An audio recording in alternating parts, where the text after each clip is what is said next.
सोलापूरच्या वैद्यकीय क्षेत्रात एक महत्त्वपूर्ण टप्पा गाठत प्रथमच महिला गॅस्ट्रोएंट्रोलॉजिस्ट म्हणून डॉक्टर तनुश्री परळे यांनी रुग्णसेवेत पदार्पण केले आहे। त्या स्पंदन कार्डियाक अँड गॅस्ट्रो क्लिनिक 7 रस्ता तसेच अश्विनी हॉस्पिटल येथे आपली सेवा उपलब्ध करून देणार आहेत। डॉक्टर परळे यांनी मुंबईतील सायन हॉस्पिटलमधून MBBS पूर्ण केल्यानंतर KEM हॉस्पिटल आणि सेट GS मेडिकल कॉलेजमधून MD आणि सेट GS मेडिकल कॉलेजमधून MD संपादन केली आहे।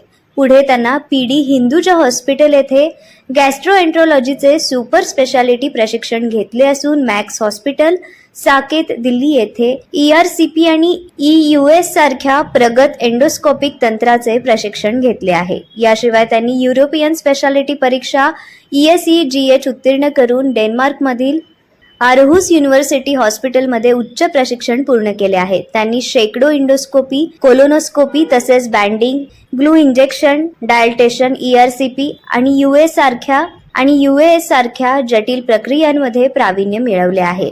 अपचन, आम्लपित्त, अल्सर, बद्धकोष्ठता, IBS यासारख्या सामान्य तक्रारीपासून ते लिव्हरचे आजार, कावीळ, फॅटी लिव्हर, हिपॅटायसिस, अल्सरेटिव्ह कोलायटिस आणि क्रोहनस डिजीज सारख्या गंभीर आजारांवर त्या उपचार करतात। महिलांसाठी विशेषतः पाईल्स, फिशर आणि फिस्टुला यासारख्या समस्यावर सुलभ आणि विश्वासार्ह उपचार उपलब्ध होणार असल्याने हे पाऊल महत्त्वाचे ठरणार आहे।